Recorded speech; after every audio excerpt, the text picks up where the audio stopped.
This is the first video for Chapter 13, dealing primarily with promotion, these next 3 chapters. The main topics that are going to be covered here in Chapter 13, you'll see at the bottom of this slide. They are promotion methods, managing promotion, effective communication, and blending promotion. And on this slide, you definitely want to know the 3 different methods of promotion. Alright, they are personal selling, mass selling, and sales promotion. But if you notice, mass selling has 2 smaller subcomponents to them, which are advertising and publicity. Now, starting with personal selling, this is just the direct spoken communication between somebody who is selling something and some potential customer. This is where salespeople come into play. Your sales force are the people who interact with the customers, and they can really adapt the marketing mix, the 4 Ps, right on the spot.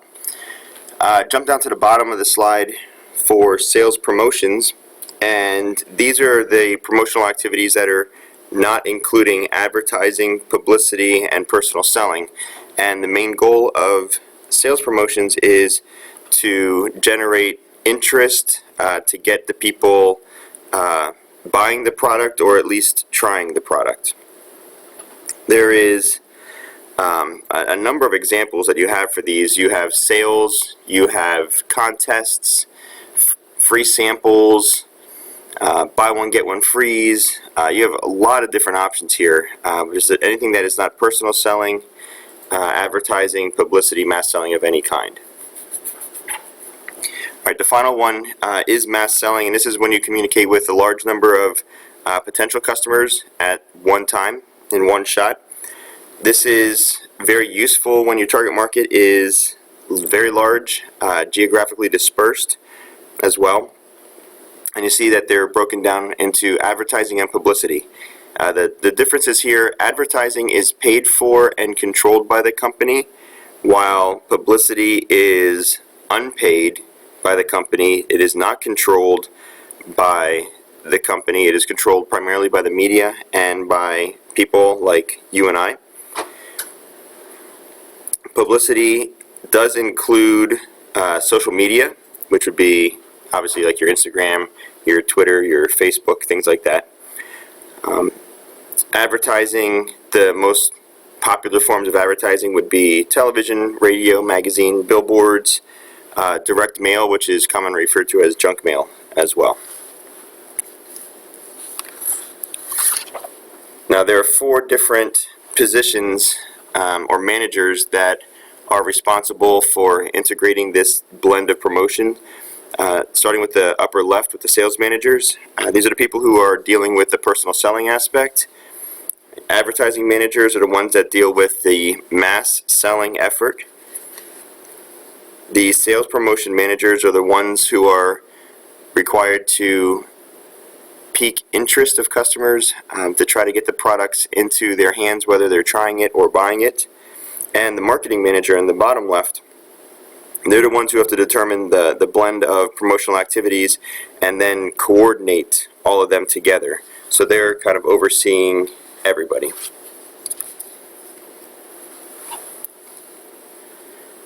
The method that you use is depending upon what the planned objective is going to be. Informing, persuading, and reminding are the basic promotion objectives. So going through them one at a time here. Informing is just simply educating your potential customers, the market in general, about your product.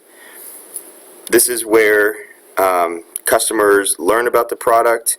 It's very important when you have products that are new to the market that people may not have heard of, don't even know exist, don't know the benefits of, where to buy them, the price, or any of that kind of stuff. That's where informing can be very helpful. Persuading is usually necessary in order to convince the market to buy your product instead of another company's product. So this is where when competition starts coming into effect a little bit more, as the product moves along the product life cycle a little bit, this is where the persuading comes in, because you have to not only convince them that the product itself is good in general, but that your product is better than that of the competition. The reminding objective is usually used just when your target market already has positive attitudes towards your product and the marketing mix in general, and just need a little bit of a reminder that it's still there, it's still available, and if you made any small adaptations or changes to it, inform them of that as well. Alright, now taking those 3 promotion objectives and implementing them with the adoption process and AIDA.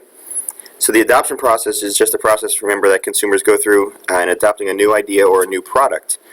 So informing and persuading are related to the adoption process because these objectives may be needed to affect the potential customer's knowledge of a product, especially the new products, and attitudes about a product, and then get them interested, get that interest level going.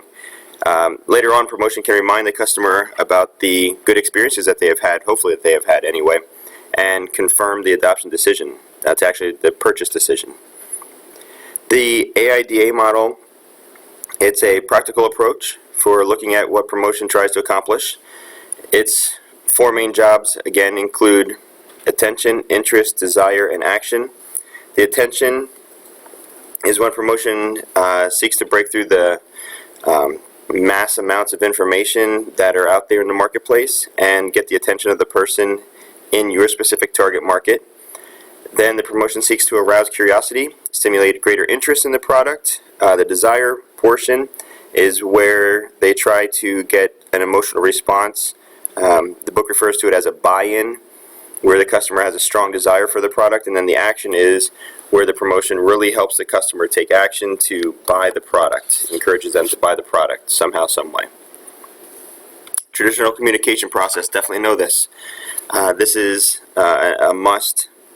So it starts in the upper left-hand corner with the source and works its way down to the lower right-hand corner for the ending of it with the receiver, following then the feedback back up through to the source.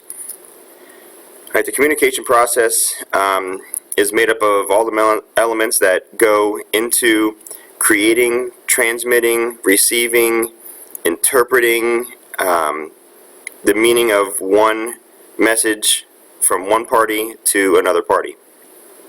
The source is the sender of the message. All right, in this particular traditional communication process, that is going to be the seller of the merchandise, and on the other end, the receiver is the intended audience. Okay, this is usually your target market. Now, as we go down from source, we go down to encoding, and that's the process of deciding what to say and how to say it. Okay, what to say and how to say it. The message channel is how the message is carried from the source to the receiver. And it could be advertising, it could be through salespeople, it could be through websites, whatever that particular channel is. Decoding is the process of the receiver translating the message that is sent by the source. Okay, decoding is just a translation of the message. Then noise, you notice the red section there. Noise is any kind of distraction that reduces the effectiveness of this whole process, this communication process. Excuse me. Noise can be, and literally, it can be noise. It can be distractions online, on the television. It could be friends. It could be family. It could be homework. It can be anything that could distract you from it. Okay, the communication process, they also recognize that there is feedback that the receiver might give to the source. That's something that is very important. Personal selling, the major advantage there is that the feedback is instantaneous. It's immediate as well. Sometimes an important message, an important outcome of the communication process is overlooked, and what you need to understand here is that this important outcome of the communication process is that the same message might be interpreted differently by different people. So you have one message out there, but as different people see it and hear it, they might interpret it a little bit differently and uniquely. And this is really important, especially when you deal with international markets, because sometimes translation can have a problem that affects the decoding of the message. So you just have to make sure that the message that you give is clear, concise, and hopefully can't be misinterpreted. All right, checking your knowledge. I want you to read through this one, talking about the Veg-O-Matic. Just take a minute, read through this one.